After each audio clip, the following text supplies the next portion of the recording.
Welcome, everyone. I'd like to welcome you to tonight's board meeting of the Langley School District for December 14, 2021. And just before we get going, I just want to talk about the audio recording, webcasting of a regular board meeting. Those in attendance were informed that as per policy number 7, regular and special meetings of the board may be streamed live, archived, or accessed online. The board reserves as its sole discretion via motion at any time at any part of the meeting the right to not stream a live or archive a meeting or a portion of a meeting. Further, the board reserves the right to edit any recorded portion of a meeting. I'd like to call tonight's meeting to order at 7 p.m. and begin the meeting with the introduction stating that I'd like to acknowledge that the Langley School District is located on the traditional, ancestral, and unceded territories of the Matsqui, Kwantlen, Katzie, and Semi-Amlu First Nations. We gather here tonight in an understanding of the importance of Gaiastal, Skakiayos working together, Nutsamat, Letsamat, uniting ourselves with one mind, one heart to ensure that we support and inspire all learners to reach their full potential. I'd like to introduce those that are in attendance tonight and those that are online watching on. Our partner groups, first of all, I'd like to recognize Tuan Anasori. He's the QP 1851 president. Tanya Kerr, LTA president. Alicia Rempel is with DPAC president. And Kim Anderson is the LPVPA vice president. Also from outside looking in, I'm missing a name here. I know there's, Jennifer Johnson, QP 1260 president, and Shelley Sondergaard is the QP 1260 representative as well. For those staff that are present, I'd like to acknowledge that Dale Vo, our technical support specialist number 3, and Paul Balbeo is our technical support specialist number 1. Judy Swanson, executive assistant.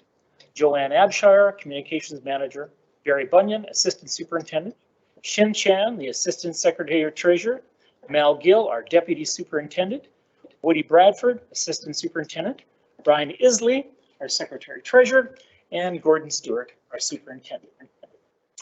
As the trustees that are here with us tonight, I'd like to acknowledge that trustee Charlie Fox is here. Trustee Marnie Wilson is also here and is the vice chair. Tony Ward, trustee. Suzanne Perot, trustee. And also Shelley Coburn, trustee. Also, David Todd is our trustee, and I am the chair, Rod Ross. Thank you very much. And on to the balance of tonight's meeting. And I'd like to have, the next thing is the report from in camera, and I'd like the vice chair to report at this time. So go ahead, trustee. Great, thank you. In camera, we discussed personnel.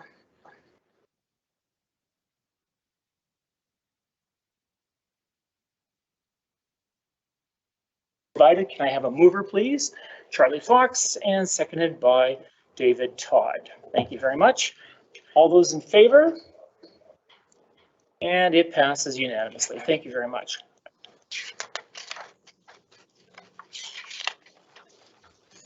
Consideration for tonight's agenda. The agenda be approved as presented. Can I have a mover for tonight's agenda? Charlie Fox is the mover. Can I have a seconder? Thank you very much. Go ahead. There you go. And Marnie Wilson. Okay, thank you. And all those in favor of the agenda as, thank you. Thank you. It is also carried unanimously. Thank you very much. On to number 6, the superintendent's report. Go ahead, Mr. Superintendent. Well, thank you, Chair Ross. And I'm going to start off with some really good news tonight in terms of a transitions report we're going to give, and I'm really looking forward to hearing from staff on that one. And before we do, we want to have a little bit of some Christmas cheer this time of year in terms of you want to have some normalcy. We can't have the traditions we once had. We used to have a choir that would come and perform here, which I know all the trustees really appreciated. Let's see if we've got, there we go. Just there's a chance for some pictures before we're going to show you a couple of clips because we'll have to do things a little bit differently. But I think you're seeing around schools, I love the social purpose piece. This is a time to also think about how grateful many of us are, and if we can find ways to give back. And this is a community that always does an outstanding job there. And love working with kids at a young age, but saying, hey, if there's some people in need, if you can bring some stuff from your home to help out, you can see that's fantastic. It's amazing what the schools do around this. And then just kids just enjoying, whether they're doing decorations with their teachers and things like that. Again, trying to kind of think beyond just a pandemic. Here again, lots of schools represented here with the trees and these types of things, and the door decorations, and you get a chance to kind of go in the schools, and it's so different now. But to see, if you walk, you still have a good feeling, and I have to really commend all the Langley staff for their efforts to still do this. Because as challenging it's been, you say no, want to kind of find a way to kind of have that spirit going forward. We couldn't again bring a choir to you. But we thought we'd give you a little bit of a clip in terms of the Langley Fine Arts Jazz Choir is just outstanding. And we have so many great choirs in this district. And again, continue sharing their talents with holiday tunes at their annual concert. Done a little differently. It's strange, I'm going to be honest with you, seeing the choirs with the mass on, but they've got to comply with all the different standards that are out there. Thanks to choir director Johnny Michael for his leadership, and we're going to play a little excerpt from The Frost just so you can kind of see that here. And let's just...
Just a tiny excerpt there. Yeah, they did a fantastic job. And Short Reed Community Elementary, they continue with their traditional pancake breakfast for students. Again, you have to follow all these different protocols, but you can still make it happen. So thanks to staff and volunteers for their efforts in bringing in holiday cheer. And just a little excerpt for one of the staff members there speaking to that, and the looks on the kids' faces, it's pretty amazing. So we thought we'd show you a little. It really makes it feel like Christmas. It's kind of a magical feeling. Everybody just gets into the Christmas spirit. We have lots of fun. There's lots of laughter. The school community coming together is huge, where all the staff are coming in. They're volunteering their time to put this on. We have a number of retired staff that come in and volunteer their time to come and do it because they keep coming back each year. And we also have all of our sausages this year were donated by Grimm's. I think we have 800 sausages that were donated. Staff comes in nice and early, and we've got the music playing, and we've all got our Christmas attire on, and it's just a super jolly time. And everybody pitches in to get everything set up and cooked and ready for the kids. And doing it for the kids to see that magic on their face makes it all worth it.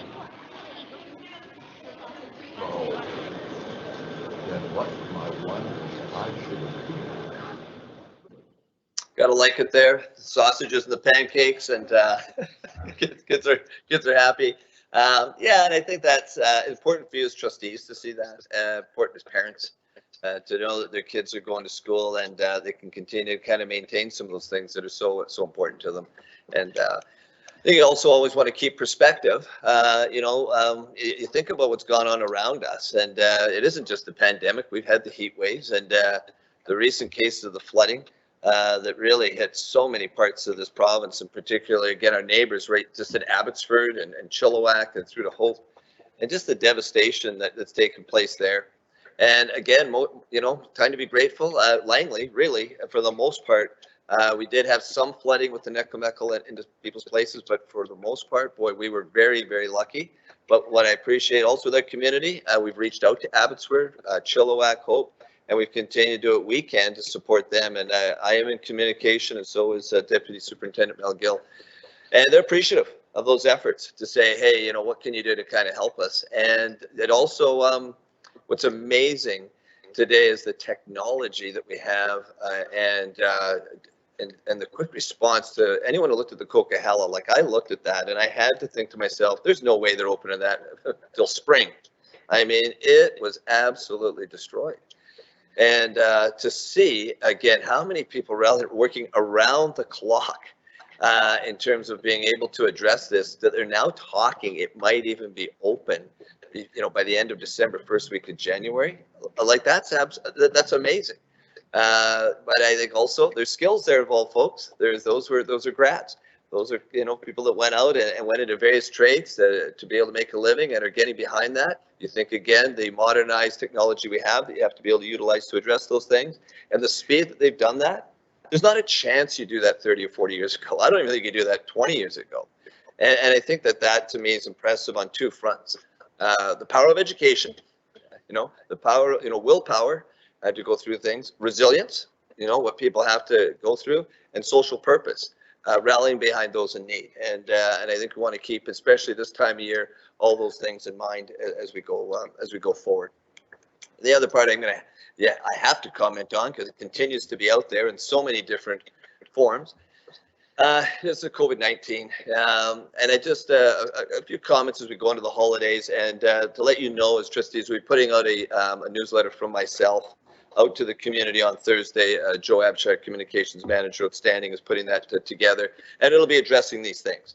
And it's really in terms of we're going to continue in the new year to keep the health and safety protocols we have in place. Omicron is something that we don't know really where that's going to go yet. I think you're going to probably get a better idea over the next month or two. And I would not be surprised if we see the things that are in place right through to the summer, certainly to spring break, maybe to the summer, and it might be the fall before we really start to kind of see some significant changes there in expectations around protocols.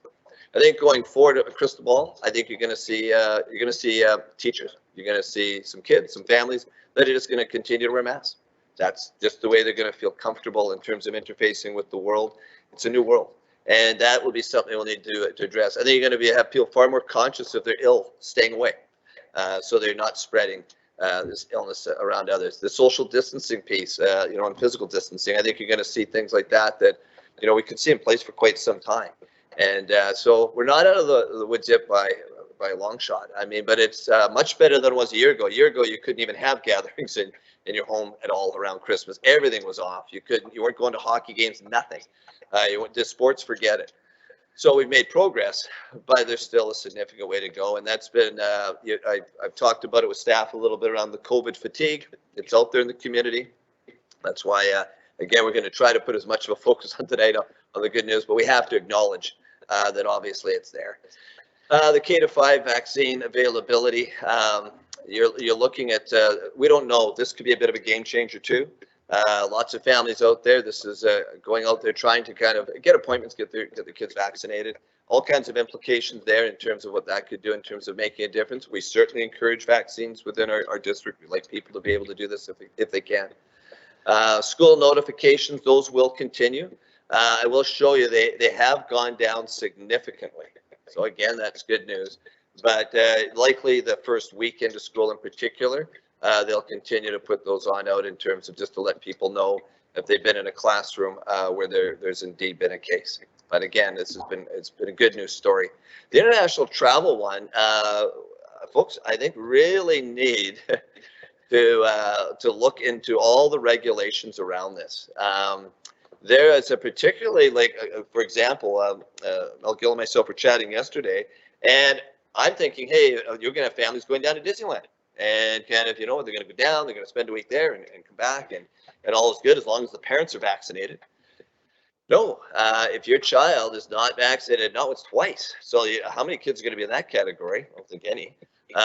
You cannot actually go down and return without having a 2-week isolation. So you decide to go down for a week. If you do the first week, you're still going to miss a week of school. If you come back literally before school, you could be missing up to 2 weeks of school.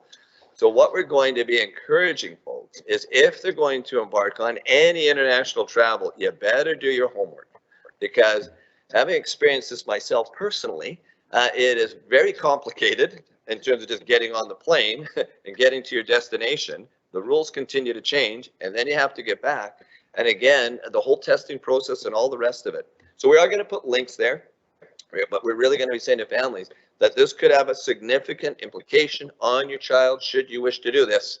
You have to really consider it. So again, that will be going out on the Thursday. So an absolute, you know, a ton of stuff still going out, but we're trying to do the best we can to communicate in a manner that works for families. So here's the good news. The good news in terms of you look at the trends in terms of our COVID notifications putting out to schools. If you look at over the last couple of months, they continue to go down.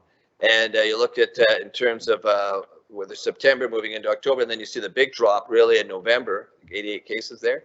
And then look at for December, for I know it's 2 weeks, but now 9 at 7 sites. These still predominantly a lot of times are self-monitoring when you look at the overall number. But if that trend could continue, that's a good thing.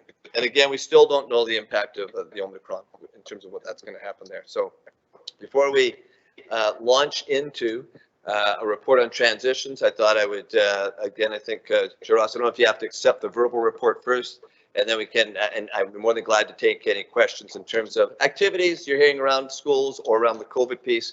Glad to take any questions there. If there aren't any, then we would move on. I'll put it back to you. Thank you, and I should get this on the table, so I need a mover for tonight. Okay, so David Todd, and for seconded by Trustee Fox. And so is there any other questions that you have for the superintendent on this issue of so far? Okay, I don't see any questions, so you can proceed. So good news story. I'm going to do a bit of an introduction here because I'm going to do this for Woody Bradford's you know, just to kind of make him happy. I'm going to tell the bug in the windshield story because it's one of his favorites. And he wasn't expecting this tonight, but I know he's kind of pumped about it. And I shared this at the superintendent's meeting.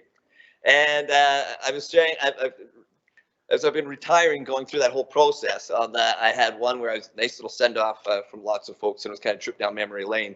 But the one of the superintendents was about leadership.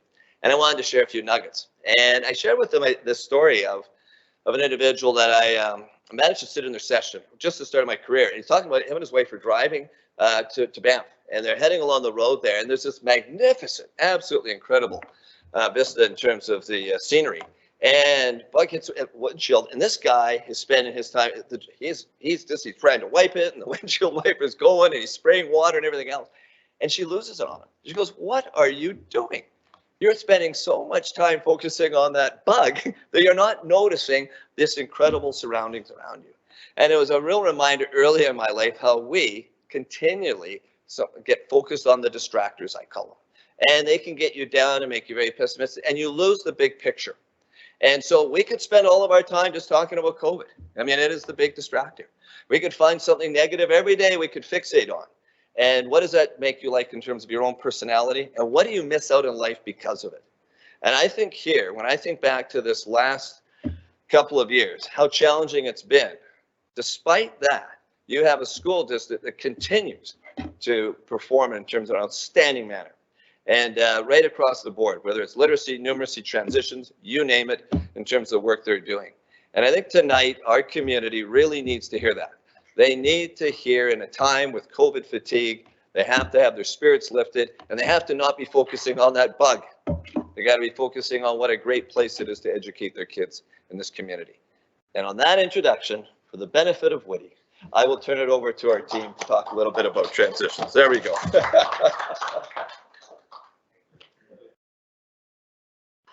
Thank you, Superintendent Stewart. Yeah, he told us earlier on today he's going to tell the bug in the windshield story. So don't tell Woody because it'll throw him right off. So it's good to hear the story. And obviously, just hearing Superintendent Stewart's words, he did talk to us at our last meeting and did share a number of leadership nuggets, and he continues to do that. He started that way 5.5 years ago. And he continues to do that work right up until his last SUPS meeting. And it's been an honor and a privilege to serve next to you. Thank you, Superintendent Stewart. You've made a difference in the lives of kids. And we're about to talk about that today with our transition goal. Oh, there we go. So as trustees will recall, I just want to share with you this that our transition goal is that students will complete secondary school with dignity, purpose, and a plan for the future, with a focus on improving results for Aboriginal students with diverse needs, and children in care. Our target 3 years ago, as it was set for all of us, was 93% as far as our completion rate is concerned. Please be aware at the time, I believe our success rates were hovering somewhere between 87 and 89%. And folks might say, you know what, 3-4%, what's the big deal? It's the hardest work that is out there around getting the last 10% to a place that they're being successful. And it is important work, and we continue to focus on that work. And I think, really, it's been a journey of love and care from all of our staffs, and certainly our teachers, our support staffs, our administrators, our district staff have all focused in on this work together to ensure that we've got to this 93% goal. So yes, are we there yet? The short answer to that question, absolutely, we're there. We've accomplished the 93%, but as we look at that information, and we do dig into that information, and I'll share it with you in a few minutes, we still have places where we need to improve. I tell this story all the time. We're in the business of people. We're in the business of hope. We're in the business of kids. 93% is a fabulous number, but it's a number. The rest of the story lies in that 7% we need to continue to work with, because 100% is really the only real success story that we're looking at, and we need to focus in on. So absolutely proud of where we are, but are you there yet? We got some work to do there yet, obviously. So I've talked about Superintendent Stewart already, but I'm going to mention this again. Brene Brown would say Claire is kind. And so 3 years ago, I'm not sure if it was really all that kind when Superintendent told us that we were going to get to 93%. I know collectively in the system, our district staff all took a deep breath and thought about that 93% and went, wow, how are we going to get there? But I'm going to tell you the leadership and the vision of Superintendent Stewart has gotten us there.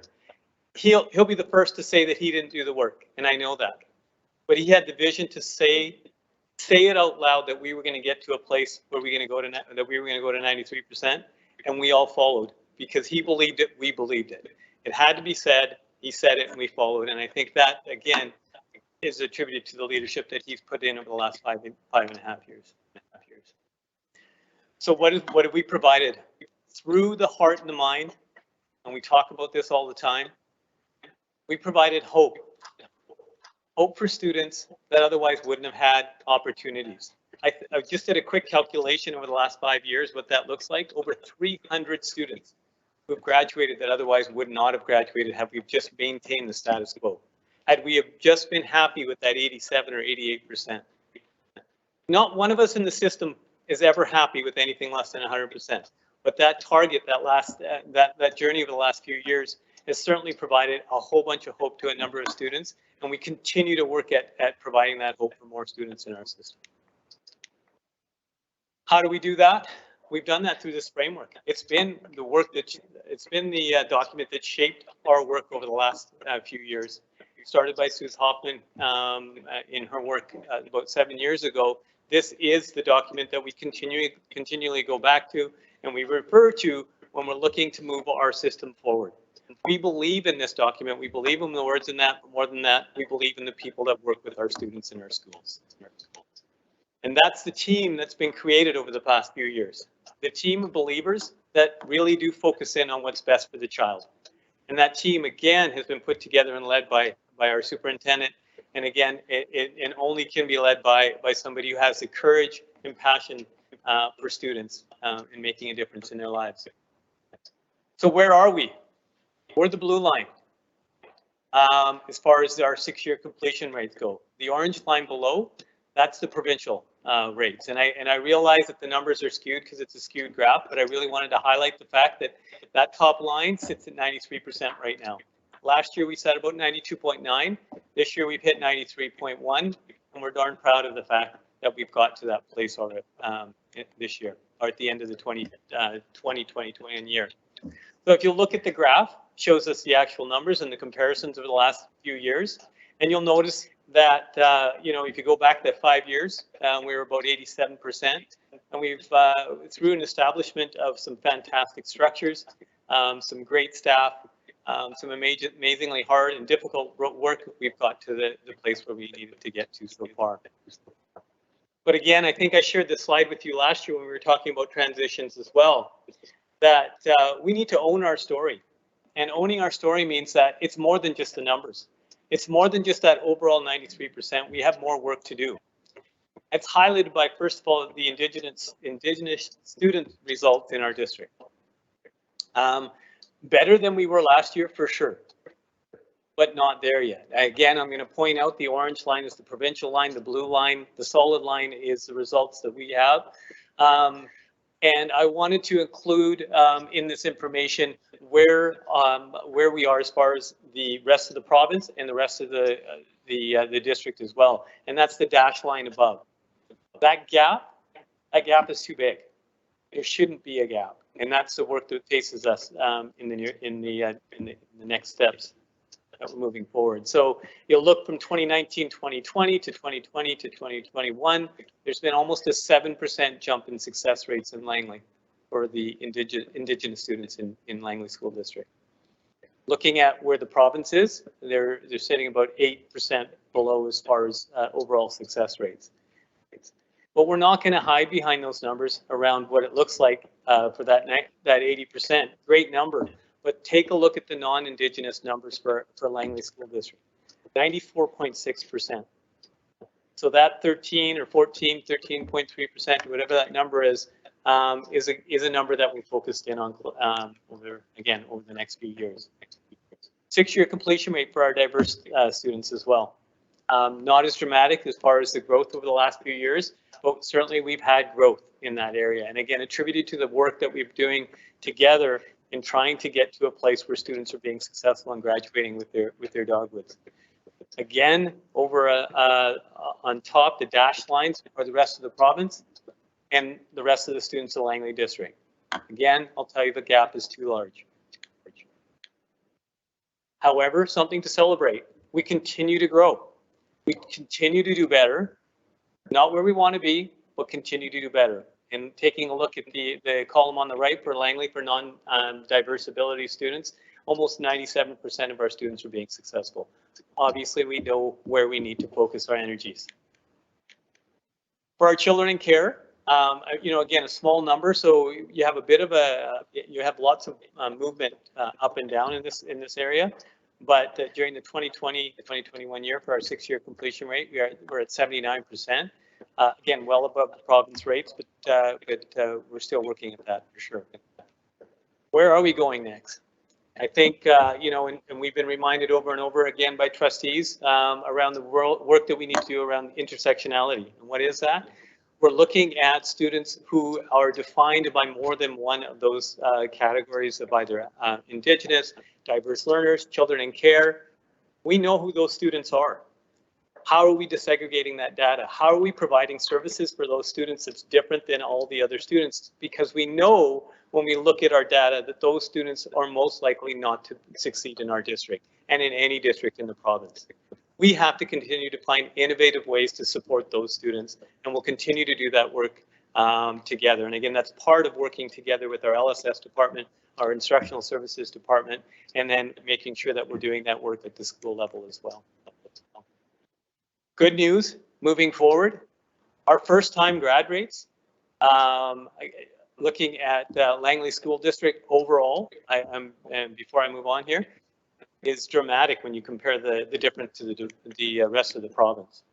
89.1% of our students in 2020, 2021 graduated on time without the additional year. And if you look at last year's numbers at 85.5, if we're sitting at 89.1 already, you think about and extrapolate where we could be after a 6th year in those numbers. If we got to 93 based on the 85.5, where are we going next year? So great news. The trends are showing some great news. Do we have work to do? Absolutely. But that is what we're going to be focused on over the next few years, and we'll continue to do that work. And again, want to just acknowledge the work that the work of Superintendent Stewart over the last few years in leading this absolutely extraordinary growth in our success rates. Thank you.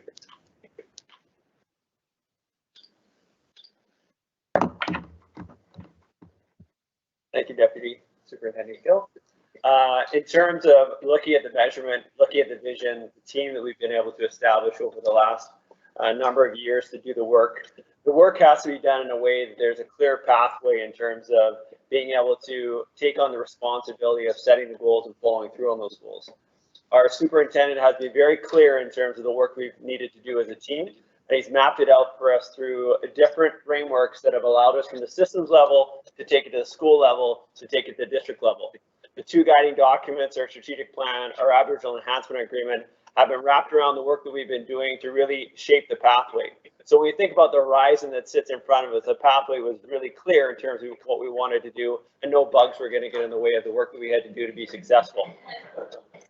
So the inside of our strategic plan and our Aboriginal Enhancement Agreement is our framework for enhancing student learning, our one-year continuous improvement plan that again calls to action in terms of our commitments to what we need to be able to do to achieve success for all our students as they transition through our schools and into their next stages of life.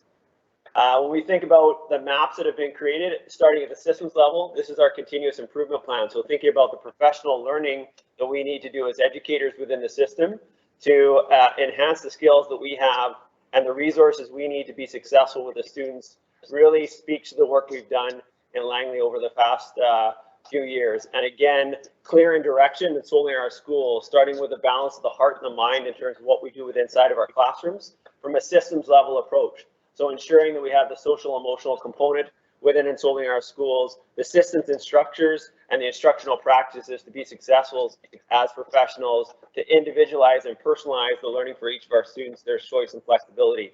This is a framework that we've been working from to guide the work that we've been doing, and it's been through the systems level that's combined our purpose and vision as a school district. And you'll notice on one side, these are all the structures that guide the work we do. On the other side is the strategies we use to be successful. And we've never lost focus in terms of how important that is at the systems level. You then take a step down and you look inside of our schools and our school action plans, or our school growth plans. There's a framework to go through change there as well. These 8 elements have been the focus for us in the work that we've been doing through conversations with our principals and vice principals, and through their conversations with their staff, they've been able to build plans that again look at the needs within the school, being able to address those needs through a systematic approach to change that increases opportunities for students to be successful. There is a purpose in the work that we're doing, and there's a clear direction.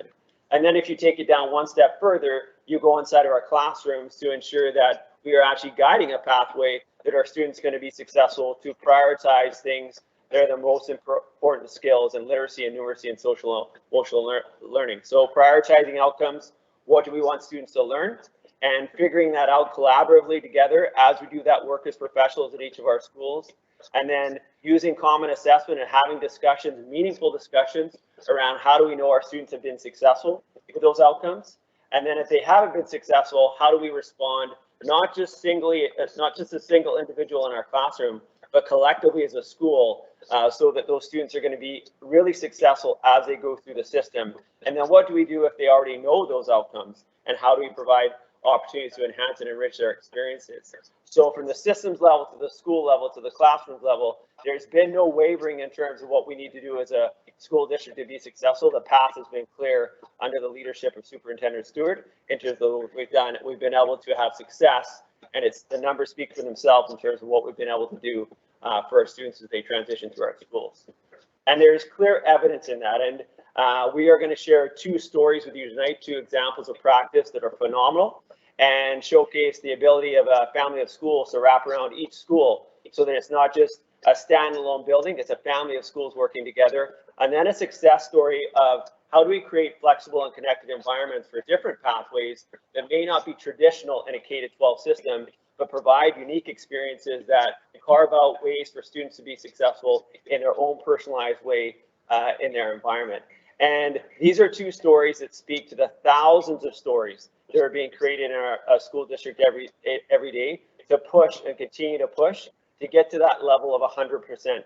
Deputy Superintendent Gill talked about the fact that this is where the hard work continues to go. This is the hard work that we do, and those are meaningful, purposeful conversations, and those conversations create stories through the evidence. So I'm going to introduce the principal of LSS, Marcello Molino, going to be our next assistant superintendent, and he's going to share a story of the work that's going on in the family of schools of LSS. Molino.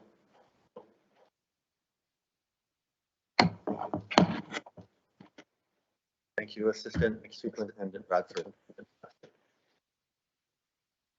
And so as Deputy Superintendent Gill, I'm not used to calling them that, but for these purposes, as he pointed out, when we talk about transitions, we very much think about graduation rates. What does it look like in terms of grade 12, in terms of options, in terms of opportunities? But of course, we know that transitions happen all the way back starting in kindergarten, and having successful transitions from each grade in elementary through to middle through to secondary is just as important to make sure that it's not just about that outcome, it's about the process in getting there. So the more we can make sure our students are connected and having successful experiences, the more we're going to hit that outcome that we're looking for. And so I think an important question to start, when learners struggle, what guides us? And Assistant Superintendent Bradford pointed out that the district's plan, the 3 pillars within the Installing Our Schools, is a very powerful pathway. At the foundation, if it were a 3-pointed pyramid, at the foundation would be social and emotional learning. The connections that we create with our students, that's the foundation. And when we have that foundation, it's amazing how systems, structures, and instructional practice can help create even further success. And so let me tell you a little story about the LSS family of schools, and one story in particular relating to Douglas Park Elementary. At Douglas Park this year, the experience is that there are several students in grades 4 and 5 that are struggling to connect and find success in school. And whether it's an issue of the pandemic, whether it's an issue of the fact that I think our most vulnerable folks in society are the ones that are the most seriously impacted by the pandemic, whatever the cause, we know that this is what it looks like at Douglas Park. This group of grade 4 and 5 students includes diverse learners. It includes students from various ethnic backgrounds, including some of our refugee students. Principal Wilk, definitely working with her team at the school level to problem solve and find successes for these students. But the answers weren't there alone. Thus, she contacted Assistant Superintendent Bradford looking for some options and ideas, looking for support from the district. And part of the solution that Assistant Superintendent Bradford tackled was the idea of what did we do before the pandemic? And so the question that he then came to LSS, because before the pandemic, he recalled that LSS and our students and our various programs connected with our families of schools, whether in middle, whether in elementary. And so he came to speak to the LSS admin team, as well as one of our fine arts coordinator teacher, Ms. Turpin. And he asked the question, how do we recreate the connections between LSS and our family of schools that existed before the pandemic? Now, before we can kind of figure out what that recipe looks like, we need some ingredients. The first ingredient that he found at LSS was our staff having incredibly open minds. They went straight to, if this is the question, then what are some possible solutions? I think also it became an issue of how do we use the structures that we have, because again, a secondary timetable is quite different than what an elementary schedule looks like. So how do we then work across those 2 structures to create something common, something that creates connection? And the last piece that we needed was when we found barriers as we were looking for solutions, this is where Assistant Superintendent Bradford came forward and offered us ways to get past those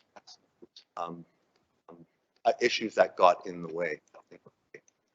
So the plan, and again, the plan ultimately was that it takes a village. So from that conversation were more meetings with more LSS staff, more groups that you'll see in a few moments. There were 2 parts to this plan. The first being Principal Wilk working with her team and brainstorming with Assistant Superintendent Bradford. So on Mondays and Fridays, what this group of about 12 students is that they're actually having field experiences and again, mostly boys that are very hands-on, that are very active. And they're led by Douglas Park staff, and that plan will be starting in January. That's supported by an LSS teacher, again, Ms. Turpin, again, through the foresight of these trustees, you and Superintendent Bradford. Several years ago, we had 2 blocks of fine arts coordinator that were created to create that connection, to continue that connection before the pandemic. And now we were able to leverage that afterwards. And so Colleen Turpin will be using her fine arts coordinator block to work with the Douglas Park staff and create some arts experiences on some Mondays and some Fridays. And to make this all happen in terms of field experiences, the district, again, through Assistant Superintendent Bradford, providing district busing anytime between 11 a.m. and 2 p.m. to ensure that those students have every opportunity possible for their benefit. The second part of the plan involves LSS a little bit more specifically. So these same 12 or so Douglas Park students every Wednesday in January will take a school bus to LSS. The different groups we've got working with those students, and again, we had teachers coming forward. In fact, I've got another group to add to this just today.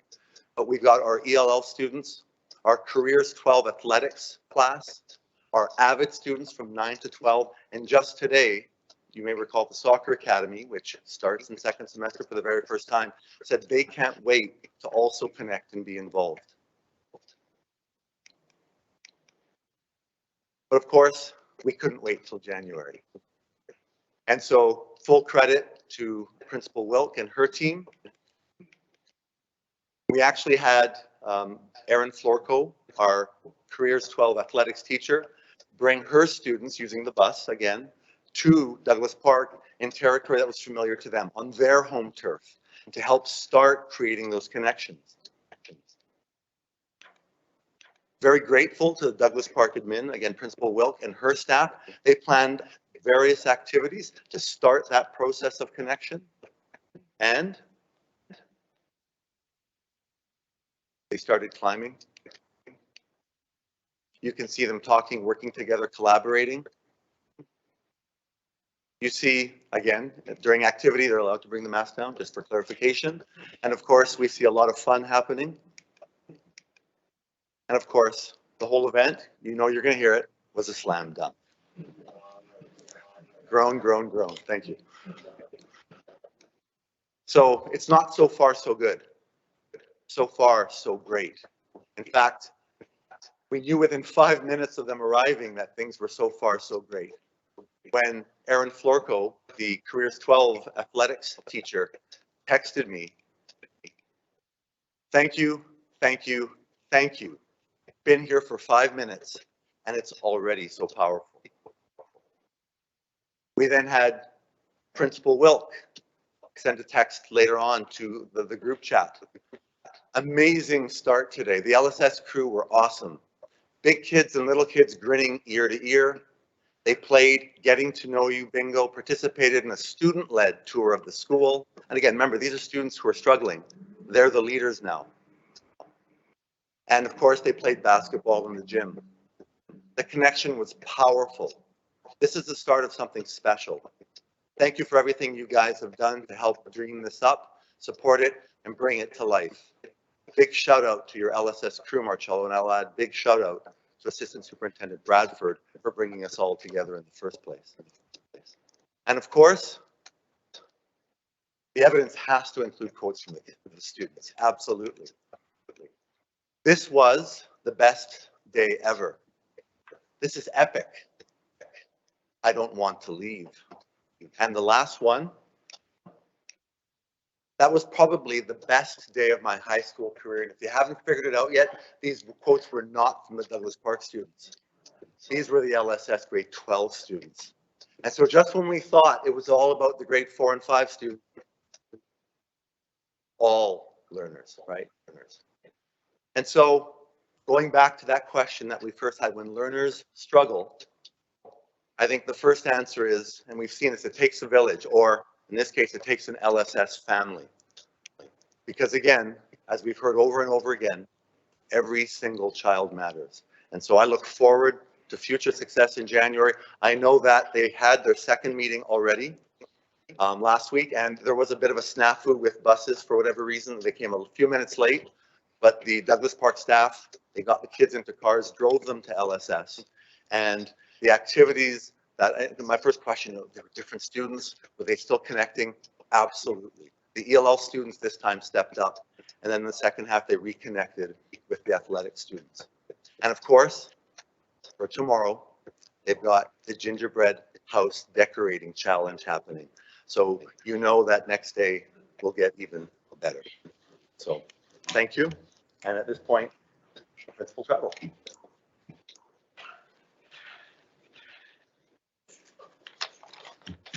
Thank you, Principal Moino, and thank you to everyone here for having me, and those online as well. This is a little Brene Brown quote, and we talk about stories. We talk a lot about how if we are going to get to those 7% that we talked about, it is through those individual stories. And I want to share one today about one of our graduates from last year. In our information sessions, when we talk about Simons and UConnect particularly, we look at how every student that comes to UConnect comes for a different reason. There's not a single story, and that's one of the beauties of UConnect, actually.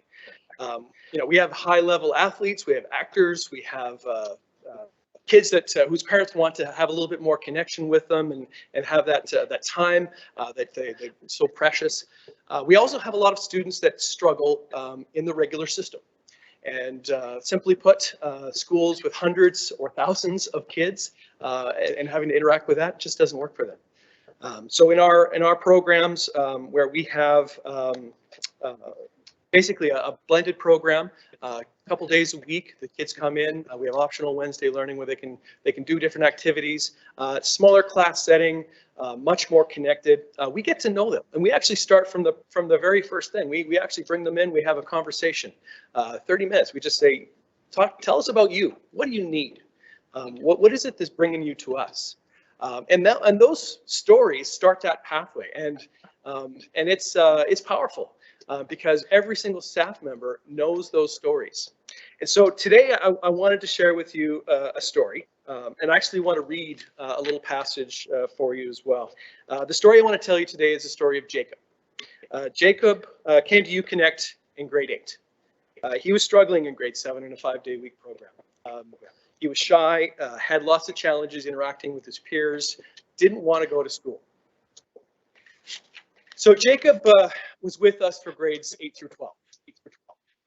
And as this is Jacob's story, as I said, I'd like to share a little portion of his valedictory speech from last year. UConnect is a school like very few, with a highly unique way of learning, which has given those who may learn differently somewhere to thrive. The highly adaptable and flexible nature of UConnect's course structure allows people of all different personality types an interesting opportunity to learn and work independently, while also providing necessary supports. It attracts people for many different reasons, and each and every person graduating today has a different reason to be here. For myself, it was because I felt overwhelmed, stressed out by the environment of my previous school. I came to UConnect as someone who was incredibly shy, who was extremely nervous to speak to those I didn't already know. During my first year, I decided to try something different. I decided to take part in musical theater. This was miles away from my comfort zone. I was terrified by the idea of public speaking, but that choice was the beginning of my love for theater and for working within groups. Each year, as I took on new roles, my confidence grew to the point where I can say that I genuinely enjoy public speaking now. UConnect provided me with an outlet to grow my courage and become myself, and it's done the same for so many others as well.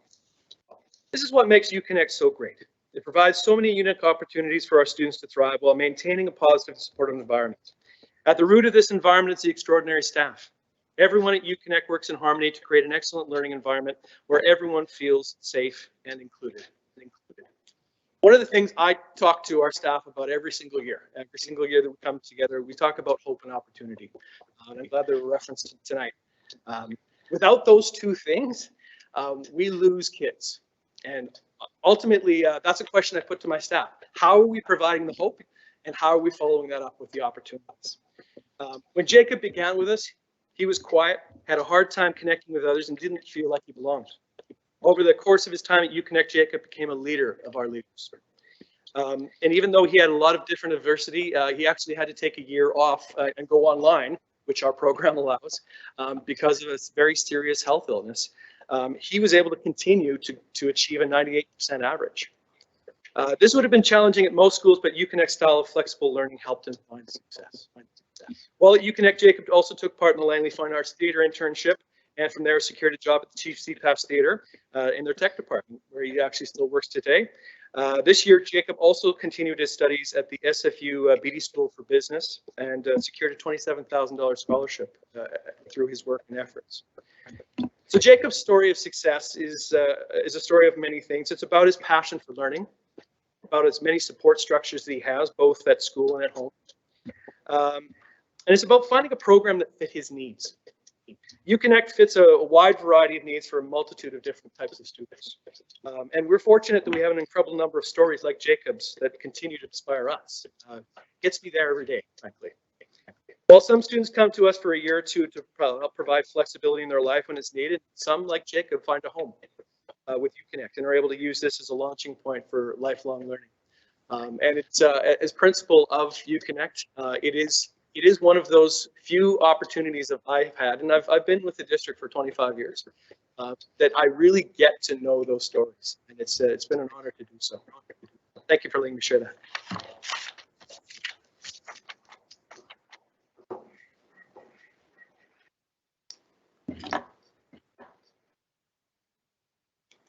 Thank you. Two, again, amazing stories that shape the narrative around hope and opportunity.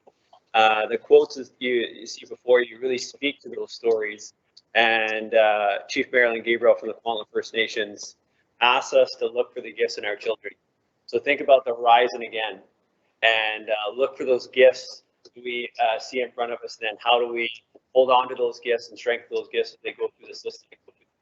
And then if you look at the next quote, trust is earned in the smallest of moments. It's earned not through heroic deeds or even highly visible actions, but through paying attention, listening, and gestures of genuine care and connection.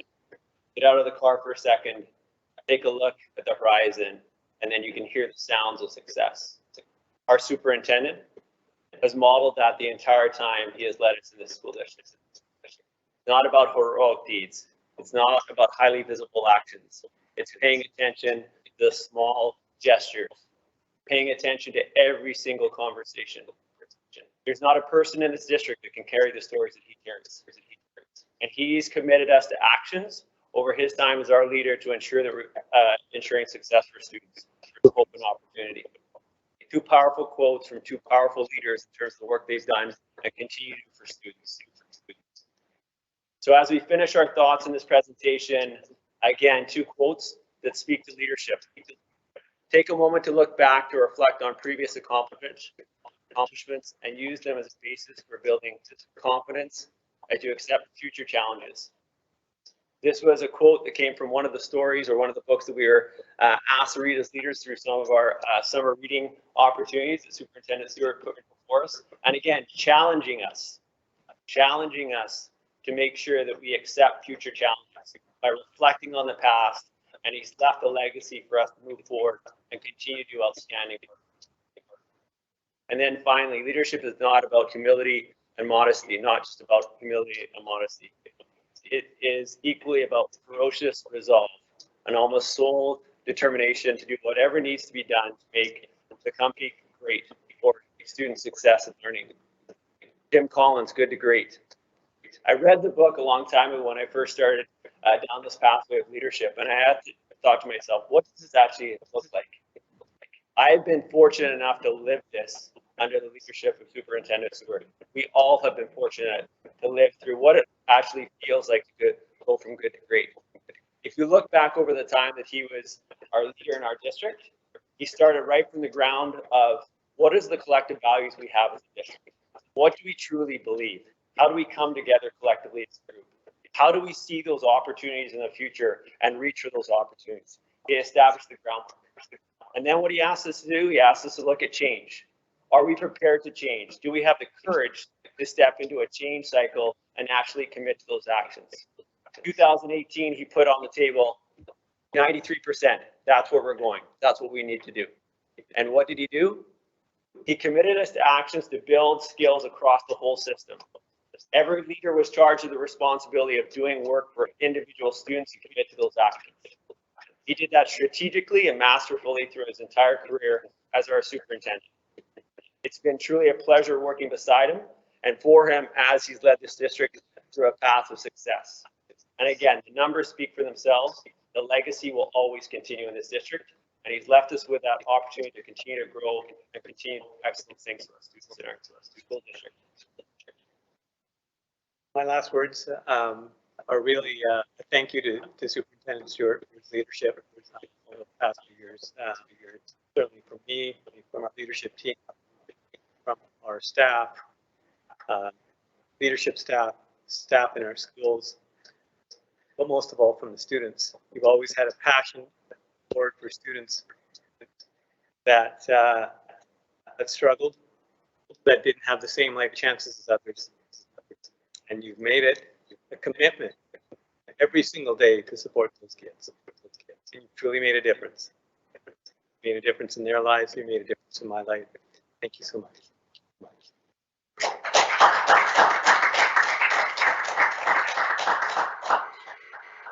Thanks for your presentation. I made an error in my meeting tonight. First of all, we have the superintendent's report. We have a mover and a seconder for it.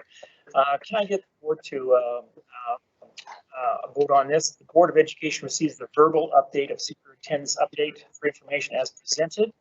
All those in favor? And it's unanimous. Thank you. And then this. Thank you very much. Okay.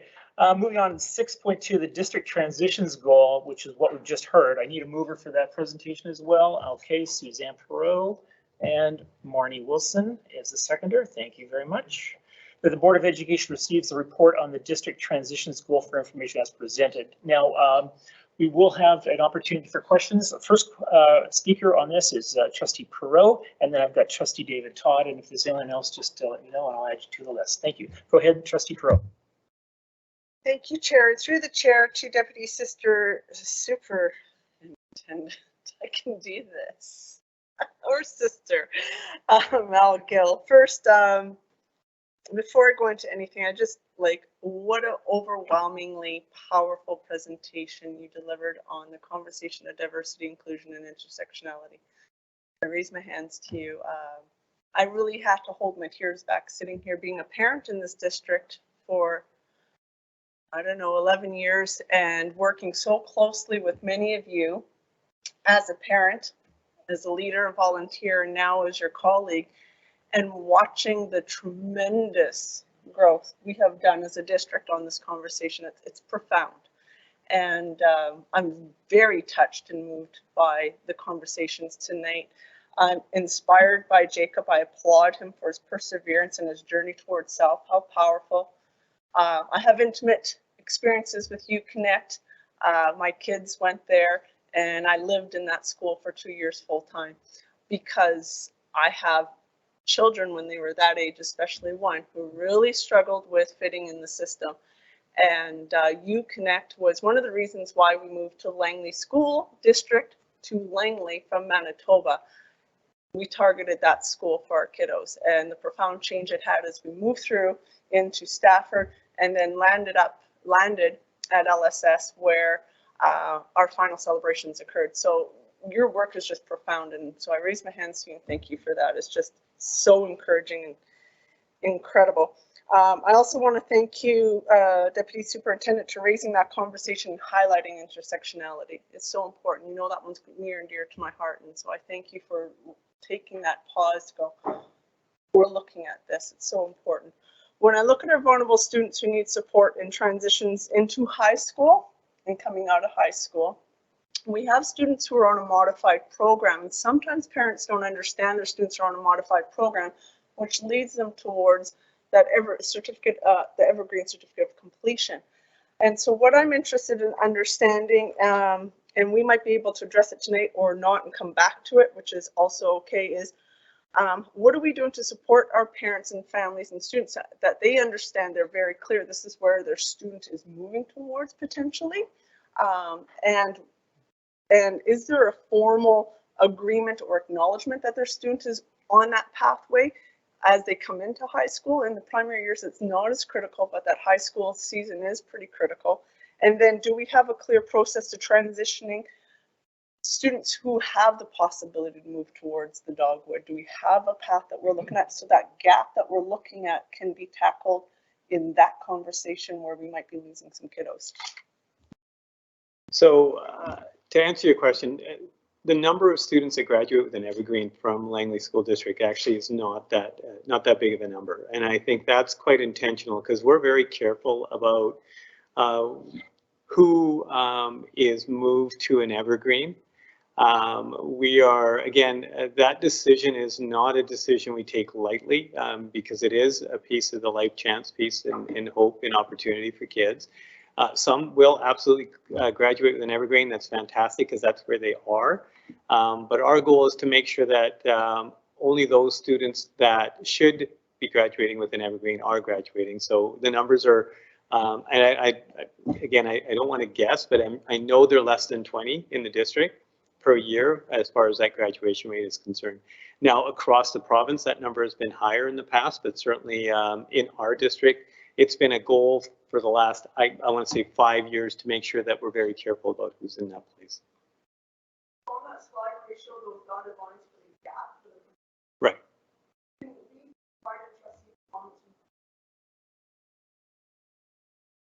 Is that possible? Yeah, that would be lovely. Thank you. Thank you, Trustee Pearl. Next person is Trustee Todd. Go ahead, sir. Thank you. Thank you. Genuine win. Tonight we boldly went where perhaps no district has gone before. And that's, in no small measure to our retiring superintendent.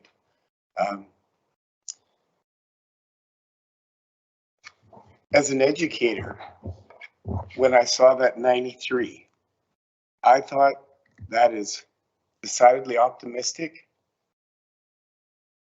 inspirational, aspirational, and I was struck, by the resolve. And when I want resolve, I look at our mission statement, and that's my challenge to you, Deputy Superintendent, is to inspire all learners, because we're at 93.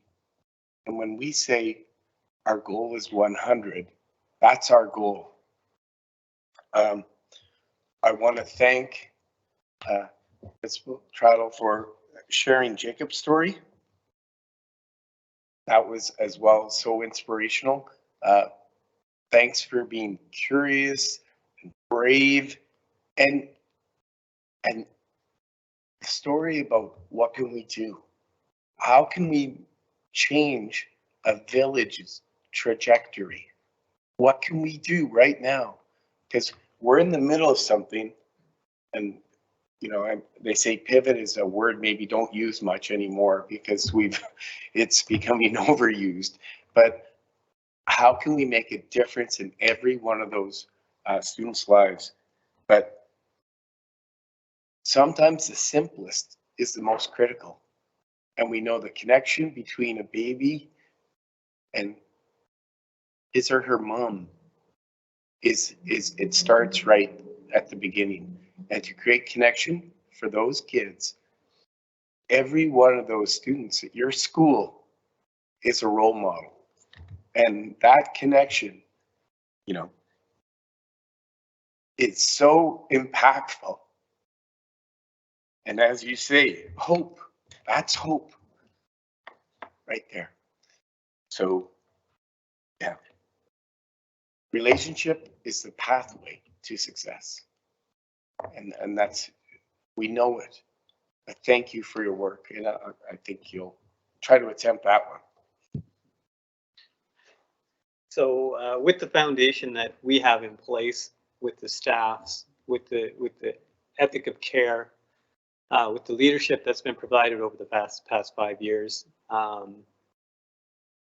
challenge accepted, because that's why we're here. So that's our goal. Thank you very much. Any other questions? Okay, go ahead to Trustee Coburn. It's yours.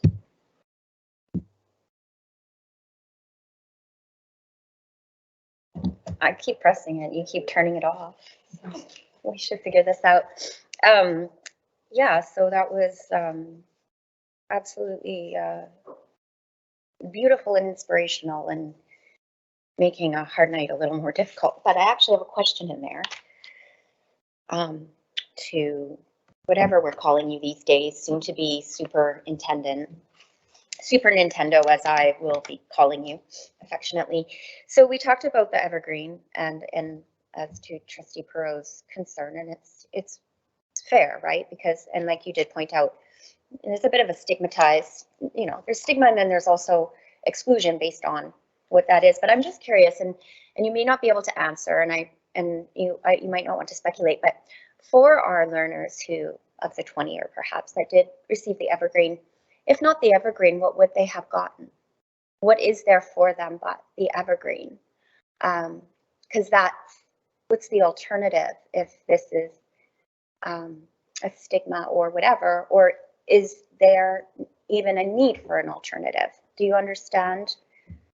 I just wanted to know what would become of them if we did not have the evergreen. What would their prospects be? Good luck. And thank you. It's a great question. We continue to try and answer that question every single day. And I think we have a learning support team that tries to answer that question every single day as well.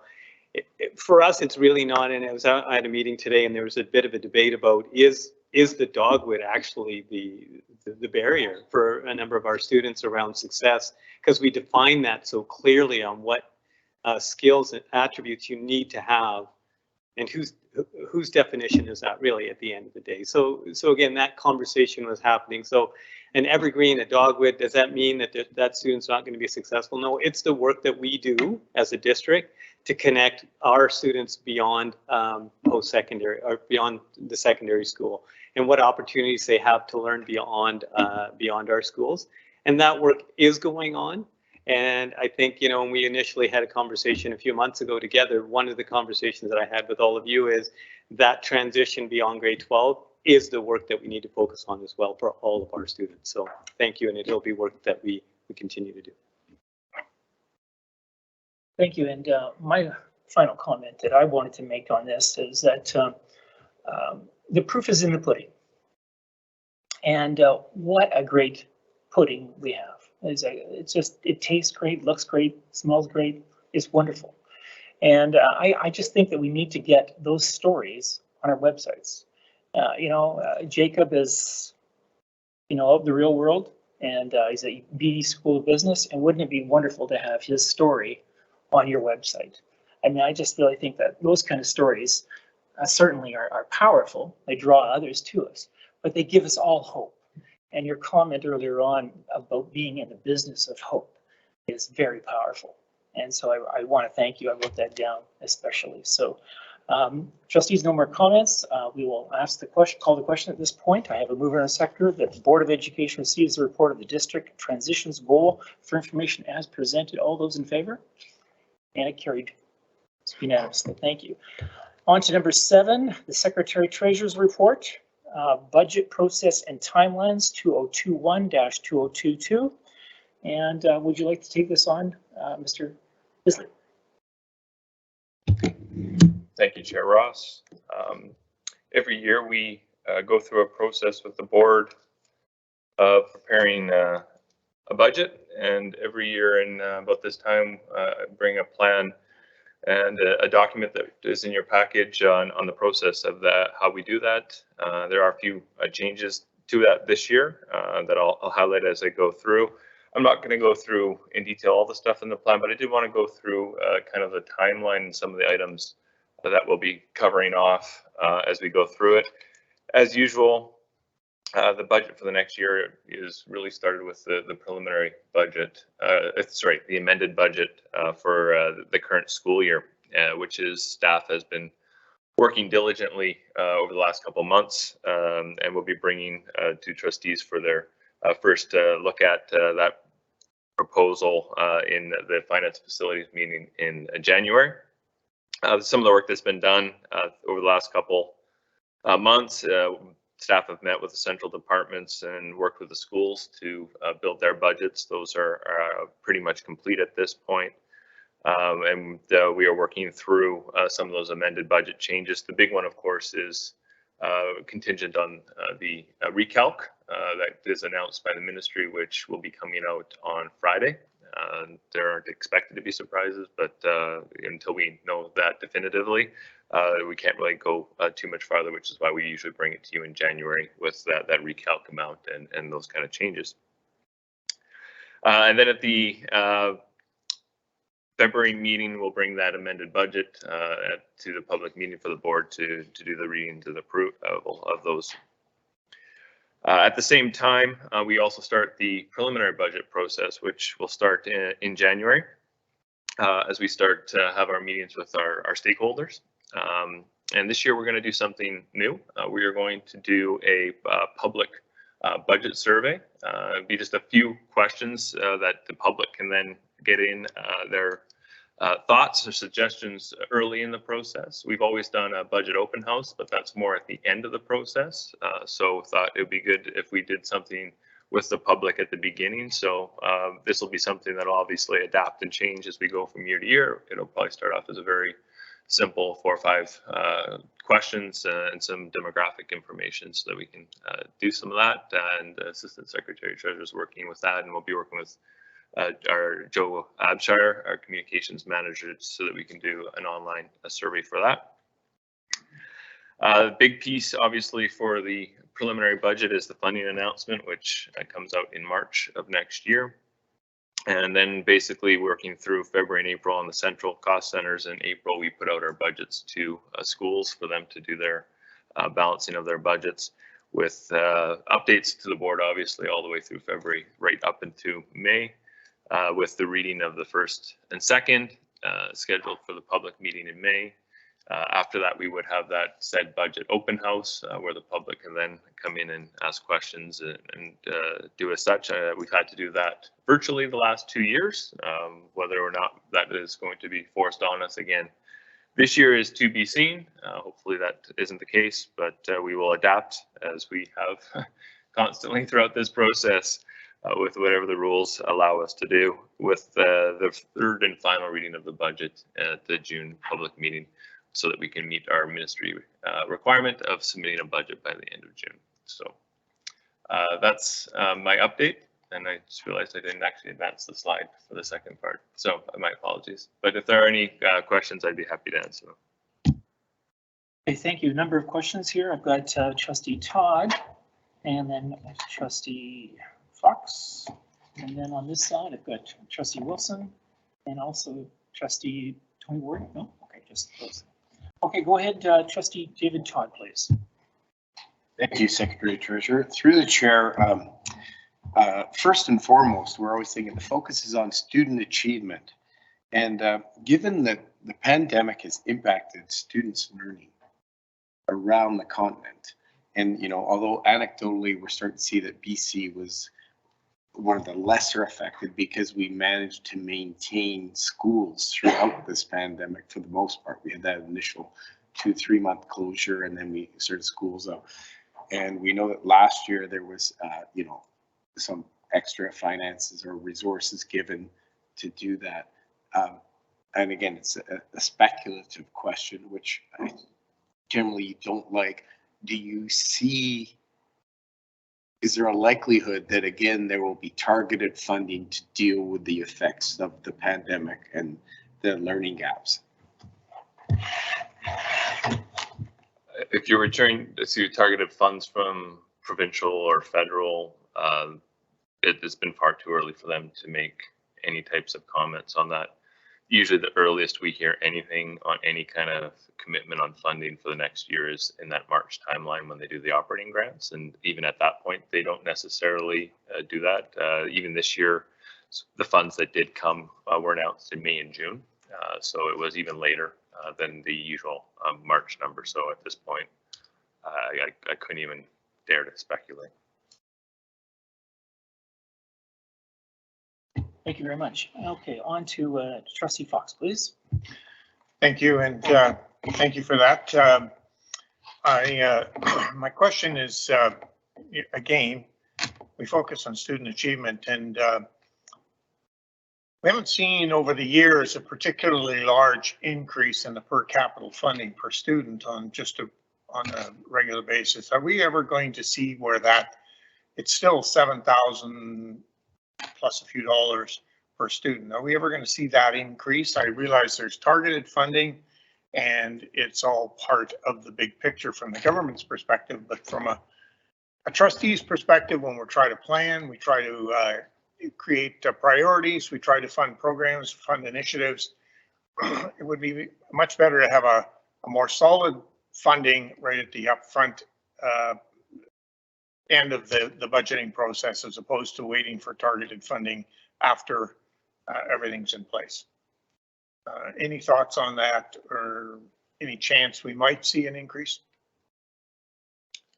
So the per pupil amounts have increased over the last number of years, but they basically have been increased for funding of collective agreements. So that's costs that districts have. There has been no funding for inflation, exempt admin raises, things like that that the district has to have. I know BC ASBO has been pushing for a number of years that there be an inflation factor and compensation for the non-unionized positions also to be funded from ministry funds. I don't know whether that'll materialize or not. We will have to see. But so far, the only increases have been trying to cover off the contractual amounts. Well, you touched on my second point, which was the inflation factor, because we know, listening to the news recently, Bank of Canada inflation's up at almost 5 and 6%. That's the cost of doing business, doing goods, purchasing supplies, all those sorts of things. And every time we do that, the inflation factor increases. It erodes the ability to provide educational programs in schools. So I'm not sure what forum we can take to make that issue with the provincial government, but I think it's really important that they realize that it is becoming more and more difficult for us to do that, to focus on student achievement, to focus on programs when inflation is eating away any opportunity to do that. And it's out of our control. That's just a comment, by the way. But I'm interested in the public budget survey. The last point on in here is be transparent and easily understood in terms of the budgeting process. So that'll be interesting, and I'll be interested to see what the questions are and the results are. So thanks. I think it's a good step forward in terms of public transparency. Thank you. Thank you. Next question is from Trustee Marnie Wilson, and then I've got Trustee Perot after that. Thank you. Great, thank you. Trustee Fox stole most of my questions, so thanks for asking them. But so I know you called it that we previously had the budget open house, even though we all know it is budget Branter with Brian. So are you saying we won't be hosting that anymore? Because I mean, people are going to be devastated. Okay, so I do have a question about the public budget survey. I know like the budget is huge and daunting, and I just can't imagine what the survey is going to look like, or how the questions are going to be easy for the public to really engage with. So I'm wondering if we have any idea of what that's looking like, or if we've started making it. And I also just want to really thank Trustee Fox for bringing up the fact about the increases that we see in the budget from the ministry, that those are to fund collective agreement and contractual issues. And people see those every year and think, why isn't my student getting more supports every year, or, you know, building new schools every year? And so it's important for them to realize that that money is literally just there to be put towards those agreements. So yeah, any info on the survey would be great. Thanks. Trustee Wilson, we're still early in that process, but like you said, it's a pretty vast budget.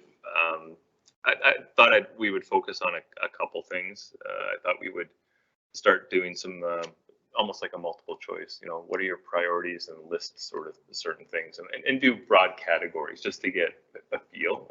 Like I said, it's the first time we would be doing this, and we can build it as we go on. Also, one thing I would like to get feedback on, and it's part of the new administrative procedure that was required by the ministry, is input on accumulated operating surplus. So basically how we use one-time funds. So once again, we could list a menu of items and people could prioritize and leave a space for other and manual. But the idea would be that it would be that kind of a survey. So there's some prompts, always with the ability to put in their own information, but it's not that they have to do it off the top of their head. We'll be bringing probably some sort of a draft in the new year to the finance facilities meeting. Thank you. Thank you. And on to Trustee Furrow, please. Thank you, Chair Ross, and to Secretary Treasurer, Trustee Fox actually also targeted a good part of what my thoughts were at. The last final thought of my question is, what are the portals to which you'll be accessing to do the survey with the general public? How will they be receiving access? Are we going to have a physical open house? Are we emailing?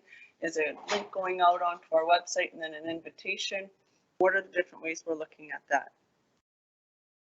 So that's where we'll be working with our communications manager, Joe Abshire. It'll be on the website, and we'll push that out through our social media channels. We'll push it out through school newsletters and all those kind of appropriate measures as we do other district pieces of information. And so we'll see a presentation come up or announcement through DPAC as well, accessing that, getting into our packs. Yeah, and as part of our process, we also sit down with DPAC to go through and get their feedback as well, but this is another level to go above and beyond that. Thank you, Secretary Treasurer. And I just have one comment / question, and it's I'm always interested in knowing what clouds are ahead. I always think the public would like to know that as well. So if you've got any insight as to what you see happening in the next 60 days, I think it might be helpful. No one knows tomorrow, but I thought I'd ask the question anyway. I don't know about the next 60 days, but I would think that as we look at budgets going forward, and with the issues that the province, the country, and the world have faced with COVID, with the fires, the floods, the amount of money that the province has put out is a concern for me in the stability of our funding. Not, whether or not there's going to have to be reductions in that due to budget constraints at a provincial level. So that's a concern.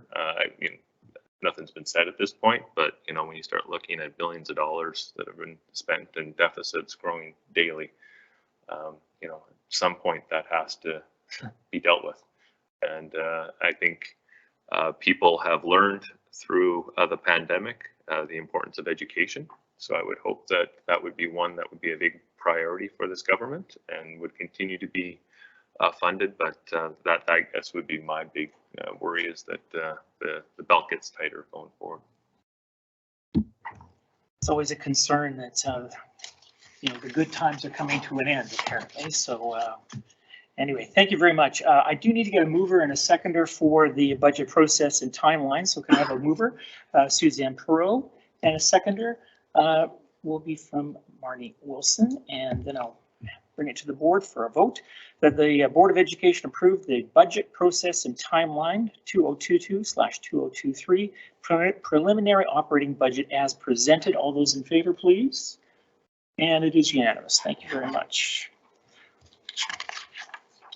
On to the policy committee, and I believe you were going to take charge of this for 8.1. Notice the motion. Go ahead, sir. Yeah, so at the October 19th public meeting. The board, based on a recommendation from the policy committee, put out 2 notice of motions for the changing of policy number 5, the role of the chair, and policy 6, the role of the vice chair. And we have received no feedback on those notices. Thank you very much. Okay, so I'll have a mover and a seconder for this. Mover from Charlie Fox and seconded by Tony Ward. Thank you very much. Okay, that the Board of Education approves policy number 5, role of the chair as presented. Any questions on this, please, at this time? Seeing none, all those in favor of the motion? And it carries unanimously. Thank you. And I believe the next one is yours as well, sir. Policy number 6, did you want to speak to that, or? It's the same as policy 5. Yeah, okay, thank you. I need a mover and seconder for that as well. Thank you very much. That'll be Trustee Tony Ward and also Trustee Coburn. Thank you very much. All right. The Board of Education approves policy number 6, role of the vice chair as presented. All those in favor, can I see a show of hands? Thank you very much. And it is carried unanimously as well. Thank you very much. Okay, on to 8.2, the policy number 17, accumulated operating surplus. And this is from the policy committee. So is the policy chair going to take this at this point? Charlie, go ahead. Thank you. I'm not going to say too much about this other than this basically came down from the Ministry of Education to through our Secretary Treasurer to our Policy Committee and our Finances Committee. We've made some changes here on the wording, basically housekeeping, to reflect what the ministry is expecting the document to say at this point in time as we move forward. So I will move the motion that we that the Board of Education serves notice of motion to the district's education committee and its education partners that it intends to adopt the revisions to policy number 17, accumulated operating surplus, at the January 25th, 2022 regular board meeting. Thank you for moving that. Seconded by Suzanne Perot, I take it. Thank you very much. Okay, so is there any questions, comments that trustees have on this motion? Seeing none, all those in favor of the motion? Thank you, and it also is carried unanimously. Number 9, there's no new business that I'm aware of. Does anyone have any business? Okay, thank you. We're going to go directly to trustee comments. And I know that a number of trustees are going to want to speak on behalf of, you know, some topical comments about our superintendent. And so I'm just going to start at the very bottom here. I'm going to start it with Charlie Fox, then go to Marnie Wilson, Tony Ward, Suzanne Perot, Shelley Coburn, David Todd, and I'll save myself for last. And so on trustee comments, could I have trustee Charlie Fox begin? Well, thank you. I'm not sure that leading this off is going to be the best place to be a lead-off hitter here, but I want to thank our senior staff for their presentation today and their acknowledgement of Superintendent Stewart. I guess we can say it for a few more days. So it's nice to hear, as the newest trustee, the impact that that Superintendent Stewart's had in the last 5.5 years on the district from a leadership perspective. I first got to know Superintendent Stewart as a parent. Oh, I can tell you stories. I don't want to tell you the stories because I had all 3 of his children. They've actually turned out to be quite wonderful, despite their father. But regardless, they were at James Hill. I was there as a principal, and it's nice to have seen them grow up. Now, very nicely, Katie, the torch is being passed to Katie and School District 35. And I think that's a really honorable way to leave a legacy, Superintendent Stewart. I know my wife had an opportunity to work with Superintendent Stewart as he was the vice principal of Mountain Secondary. She was the senior counselor at the time. She did a lot of counseling with then Vice Principal Stewart and gave him a lot of early indicators about how to do some of the ensoling our district stuff. She said it was quite a project, but it was one she undertook with great fervor, and it obviously had a positive outcome. She's tried that on me as well. Not quite to the same degree of success. I'll admit that openly. More importantly, I had the opportunity on 2 occasions now to work with Superintendent Stewart. He came to me as a vice principal from Mountain Secondary out to Aldergrove. I think it was a very endearing education for Superintendent Stewart, not only to work with me, but to the change of school. We worked extremely well together. We had a lot of fun. We had a lot of very, very positive moments together, stories to tell. And we certainly I enjoyed that time very much. And it was a real pleasure for me as the outgoing principal to recommend Superintendent Stewart to take the school over.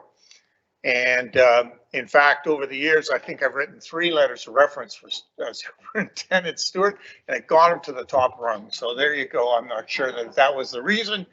But anyways, it was, I feel a part of his educational journey, as does my wife and our family. So that's really great. And it's been an honor to work with you for the last several months in your role as superintendent. And I've appreciated your guidance in my transition. I've appreciated learning the legacy you've left in this district. And I wish you well in retirement.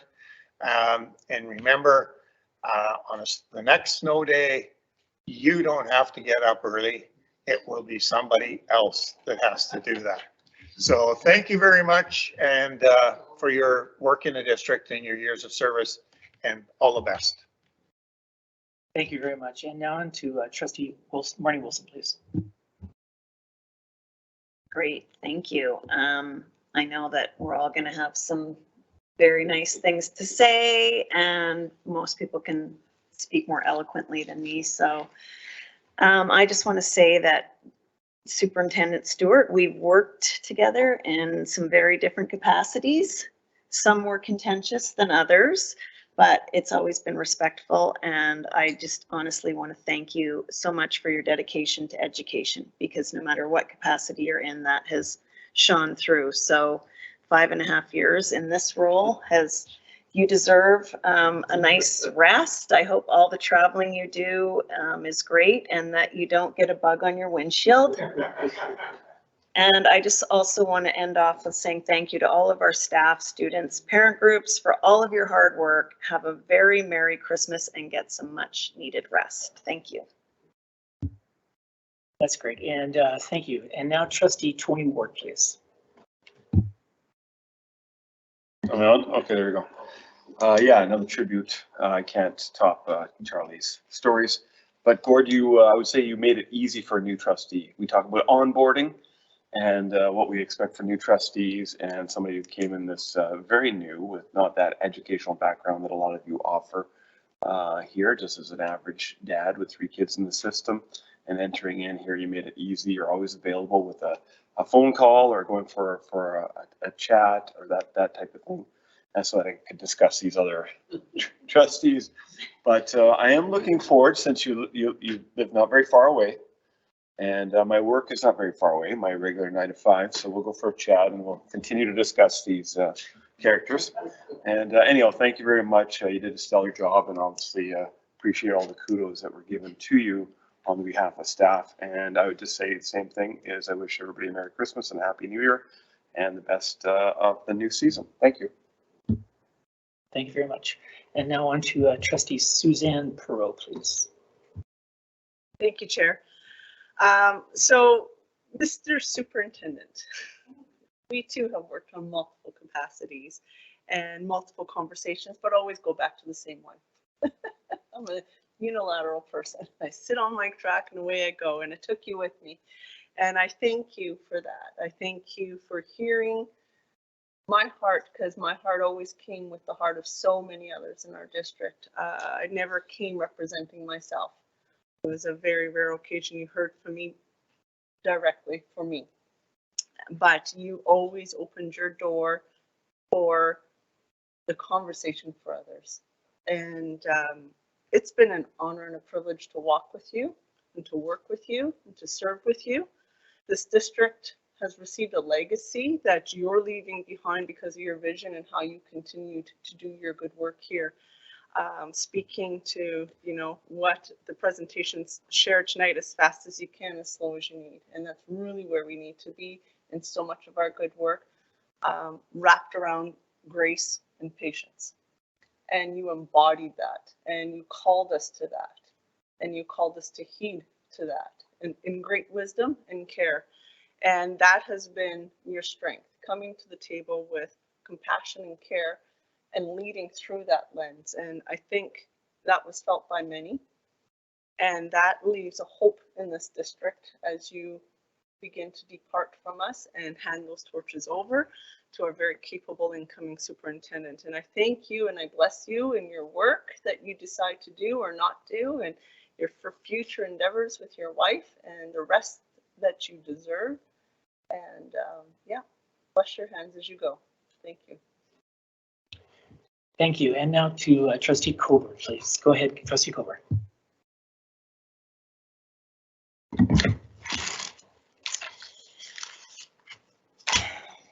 I'm usually way more prepared than this, but I'm in denial.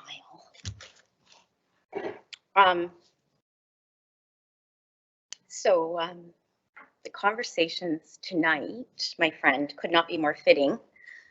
They were on equity and inclusion and justice, and all that is good about public education.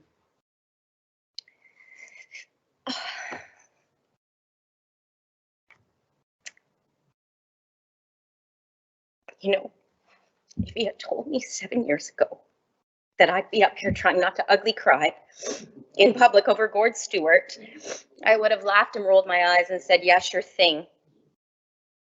Yet here I am, like a mess, trying my best not to walk, and at a total loss of what I'm going to do without you. The only person more surprised than me is probably you, Gord. Because it was a bumpy start, to say the least. And little did I know at the time that you would become exactly what this district would need. And oddly enough, you would become exactly what I needed. There was no way to know, no crystal ball, no way of predicting what was to come. And no way of knowing that through the bumpiest of turns that lay ahead, that I was about to lean on the man that, like I said, we weren't the fastest of friends from the first time we met. I literally thought to myself, who is this cowboy? Seriously, who is this guy? That was me as a parent. And as we butted heads, like as in head butted, I couldn't understand what all the hype was about. But whatever, he was the assistant soup. So I decided the board office was big enough for the both of us. And quite frankly, he was someone else's problem and so was I, or so I thought. And then in some bizarre twist of fate, we became each other's problems. I'm sure he was thrilled. Everybody loved the guy, raved about him. But I myself had really never had the full Gord Stewart experience.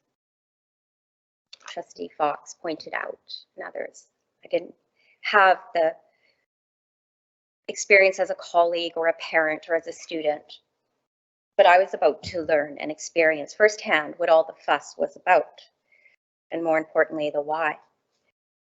In my time working with you, Gord, I got to witness why people just love you. I saw his passions and his commitment to his team, to the staff, to public education, and in our time together, I would say we both grew. And I would like to believe that we've actually become quite fond of each other. And when I look back on these years, I realize all of the times you were more than just a superintendent. And I understand that now. Perhaps the reason why we butted heads so masterfully is that we are more alike than either of us wanted to admit and maybe even realized. Tough on the outside, soft on the inside, with a heart for justice and the underdog. Never let them see you sweat. He became more to me than just staff, but someone who walked beside me, alongside me, cheering me on, and at times even holding me up. And it is in these moments, Gord, that I have come to understand. I understand why people are absolutely nuts about you and absolutely in love with you. It's in these times where I catch a glimpse, if only for a moment. Gord the educator, Gord the man, who likely invested every ounce of what he had to that one student that everybody had long ago given up on. That student like me. And fast forward to 2018, the start of what would be an extremely difficult term, and will present Gord, because that's what I'll call you now, Gord, with the ultimate challenge, which he dominated, solidifying his status as a legend. Gord was the only person that we could have had to lead this district through the last year and a half. And I'm willing to say that it has been your grit and your tenacity and your commitment and your relationships across all aspects of this district at every level that has kept us all going. And I don't mean any disrespect for the hard work, but it's your ability to lead and the buy-in and your enthusiasm and your integrity that makes people believe in you and trust in you and get on board with you. You are pure energy. You are fearless. You are human pivot. You're like a cat. You have 9 lives. I think you've used 19. You are definitely what this district needed. And it is fair to say that you came and you dominated. And true to who you are, you left it all on the floor. And it's fair to say that you have given your all to public education at every level. You drive, you inspire, you say what you mean, and you mean what you say. You're a true cowboy. You believe in and you build up. You hold to account. You never sit still. You, Mr. Gord Stewart, have had a heck of a career, and I can't blame you for leaving now. I wouldn't have blamed you for leaving a year ago. In fact, I had money on it, and you actually owe me a lot. Because boy, you don't give up, man. Mr. Stewart, it has been an absolute pleasure. You have taught me so much. You have been one of the best surprises of my entire life. I wish you and Grace all of the happiness in the world, and I will miss you like crazy. You are 1 in a million, sir. You are a gem. Thank you. Thank you, Shelley. Now on to Trustee David Todd, please.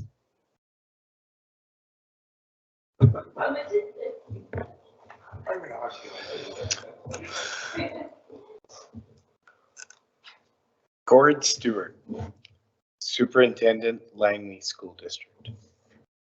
Humble leader, dedicated to a social purpose. 5.5 years has flown by. The G stands for greatness. And greatness in a person is the quality of being great, eminence, distinction. And you are a person of distinction. The O stands for organized. And I can't think of anything else to run, like it's over $250 million operation. And to maintain order within that operation with optimism.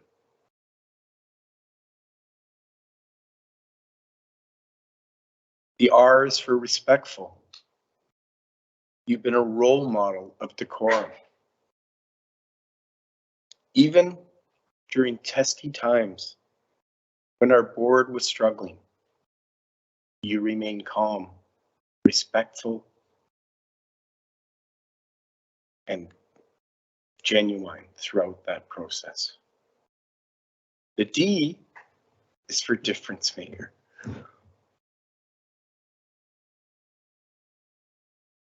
I've always said, yeah, on my gravestone, that I want to have, that he made a difference. And you did. You continue to build a solid foundation for this amazing district, growing, problem solving, hypothesizing, learning, consulting, pivoting, goal setting, collaborating, transforming, clarifying, surviving, and evolving. You've made a difference in our district through the educational opportunities you've given. Because here we know an extra 300 students. What an incredible legacy. Your strategic plan. You've made a difference in our community. Fantastic work with our partner groups. Your pursuit of excellence. And your single-minded pursuit to nobody gets left behind. You talk about a flat army. The Stewart clan from Scotland is known for being great stewards of the environment, and that's they're great organizers, and you've lived up to that. All of Langley City and Township thanks you for your tremendous work.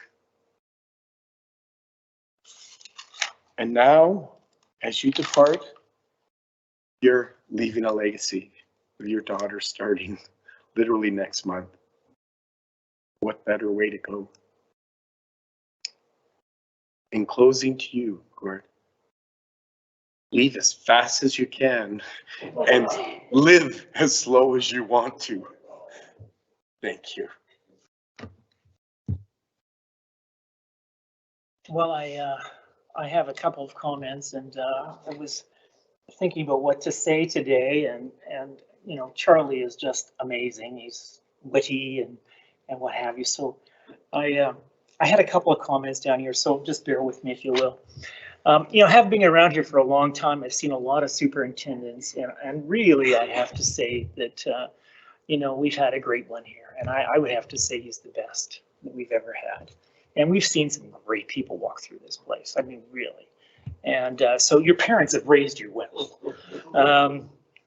But I had some thinking here, is that really he is kind of a rock star superintendent, right? You know, and so I was thinking to myself, you know, what if Gord had not gone into education, but decided to pick up the guitar and been a bit of a rock star?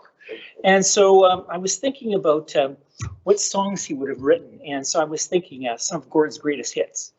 Ain't No Mountain High Enough, you know, and Don't Stop Believing. And my personal favorite is Everyone Have Fun Tonight. But you know, Gord, you're a wonderful gift to this district, and you're a big thinker. You're a son of a very successful businessman, and one of the things I really loved about the fact is that you actually understood business. I don't think there's a superintendent in this province that understands business, and this is a huge business that we do here, and so I really applaud you. You know, Walnut Grove, I just was there once, and I met some teachers that were inspired to teach these kids some printing skills, printmaking, poster making, and stuff like that. And they needed some money to get started, and so Gord came alongside them and got them going. And this is a world-class little operation over there, Walnut Grove, this little print shop. This is really amazing what those guys turn out.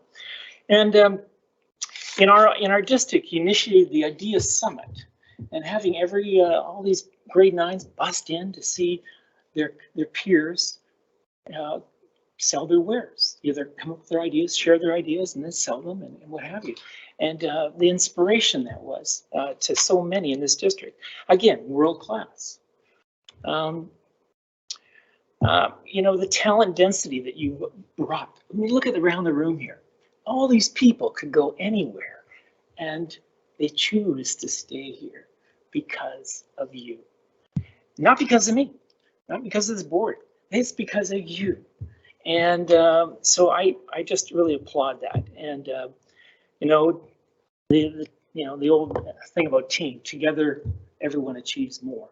And you're constantly giving praise to others and constantly referencing the team.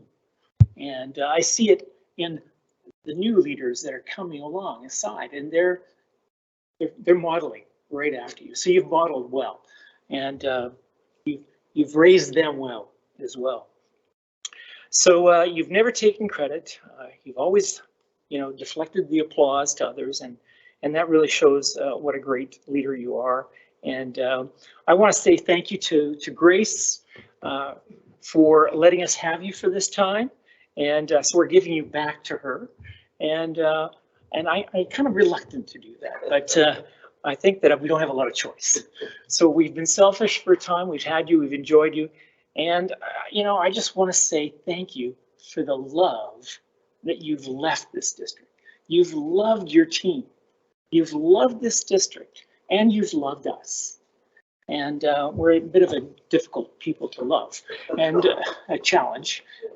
Me especially, of course, speaking of yourself. But you did it with great grace. And so we're going to miss you. And I would really like to get some business cards made up that say, you know, Langley School District Ambassador. And so at least he's got a card that he can pass out and still keep in touch with us. So those are my final closing comments. And I'm sure you have a few that you would like to share at this point as well. So I'll leave it open to you for your final comments, if you will. No pressure.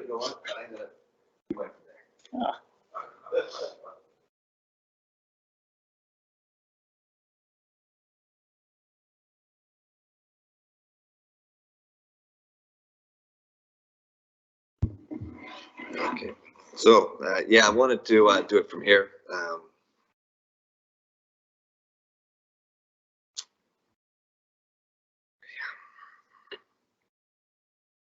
To look at all of you. I got to look at you in the face, and I don't want to be looking through glass. And yeah, I'm emotionally gutted right now. It feels like a farewell tour that's gone a long time these last 3 months. And you know, I am just grateful, very grateful.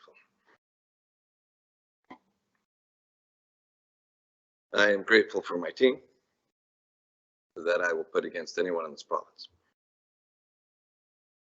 You're as good as the people that you know that you surround yourself with, and I've surrounded myself with the very best. They make me look good, so thanks to them. You know, I talked about leadership with my superintendent's meeting, but for you, I want to talk about public service, and that's not easy.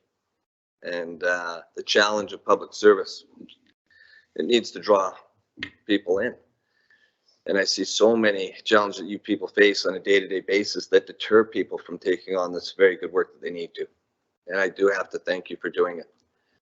In a world of social media that can be incredibly cruel and incredibly judgmental, you have to be so thick-skinned and to do the work.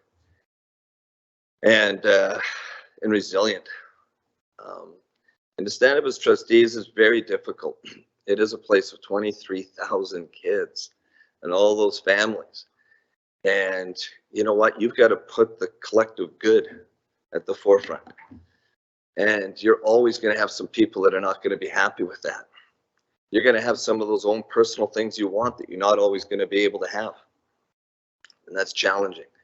Each one of you have experienced how difficult they put the word collaboration out. And in a word you think, boy, that's easy. No, it is not. All 7 of you are incredibly different personalities. All 7 of you have incredible strengths. And you know what? And it's difficult at times to sit together without absolutely personalizing differences. And then feeling like, I'm feeling anger and so many things in that process. And at the same time, I know in each one of your hearts, it's been about trying to do what's best for kids. So I've been through those challenging times with you. And I guess my hope is for the next 6 months, as you get into the summer and election looms the following year, that you'll continue to put kids at the forefront as you have. And to work together respectfully to do that. Voice your differences, absolutely. Be respectful, but care about each other. And you'll do wonderful work. You've got wonderful people out there. You could be celebrating every single day. And you really, really need to. My wish also is you've got the best Secretary Treasurer in the province. No question. That's no question. Treat him well. Treat him well. He deserves it. You've got Assistant Superintendent, Deputy Assistant Superintendent, Superintendent. You know what?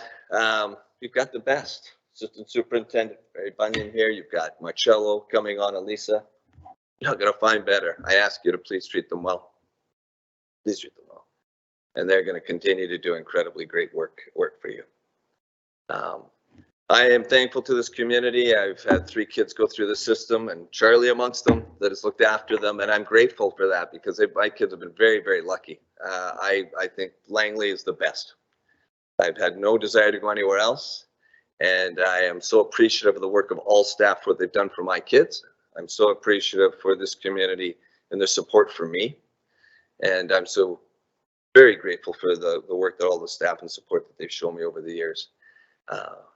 I'll always be biased. I'll always say Langley's the very best, and I absolutely believe it. And I want to wish all of you the very best in the months ahead. You're going to rock the house up. You're going to rock the house up with the people you got here. And I'm going to be on that sideline, cheering you on every step of the way. I will come by with my coffee and laugh as I walk on by, but I'll be watching. And I'll be watching for the right reasons because I'm going to see greatness continue. And I just loving that going forward. And I want to wish all of you, a great Christmas, a great New Year, and a great 2022. And thank you. Thank you.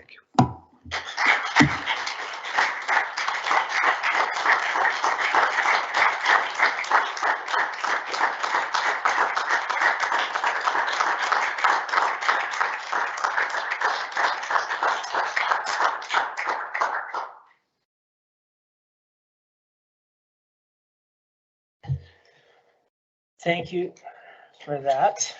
Those kind words. And so back onto the agenda, there's just a few things we have to cover off. And we're now coming into question period. So if you just bear with me for a moment as due to the fact that the public will be using an online platform for the regular board meeting, the process for question period is as follows. The board will not be taking questions from members of the public in real time. We encourage members of the public to please submit their questions by emailing feedback@sd35.bc.ca. Questions will be accepted up to 1 hour after the adjournment of the meeting. Board members or the appropriate staff will respond to the individual directly to acknowledge they've received the email within 24 hours. Therefore, a response will be provided to the individual. Thereafter, a response will be provided. The purpose is to ensure that those present in the audience have an opportunity to obtain clarification concerning business conducted during the meeting. Priority will be given to responding to 1 question per person before considering further questions from any individual. The following will help the public develop questions for question period at a board meeting that is in keeping with the goal of a respectful and focused meeting. Questions. 1. Need to be directed to the chair and not to staff. 2. Need to be related directly to the topic on the agenda. 3. Need to be succinct, focused, and not be a statement. 4. May not be asked that are related to personnel or directed at an individual trustee. 5. May not be asked that are related to contract negotiations. And lastly, 6, the questioner shall provide their name so that it can be reflected in the minutes. All of the above are directions provided for in board policy number 7, board operations. The chair may answer, may deflect or defer to staff, or indicate a question may not be in keeping with the other guidelines. The board appreciates the public's interest and wants to ensure a professional meeting is conducted, with question period focusing on providing guests with the clarification that they seek. Trustees also welcome questions from members of the public apart from question period, and their contact information is available on the public, on the school district website. I will now call for questions from the public. And now on to number 12, adjournment. Can I have a motion for adjournment? First moved by Trustee Coburn, second by Trustee Marnie Wilson. And all those in favor? The meeting is adjourned at 9 p.m. Thank you very much. All those in favor? Great, you got it. You did it?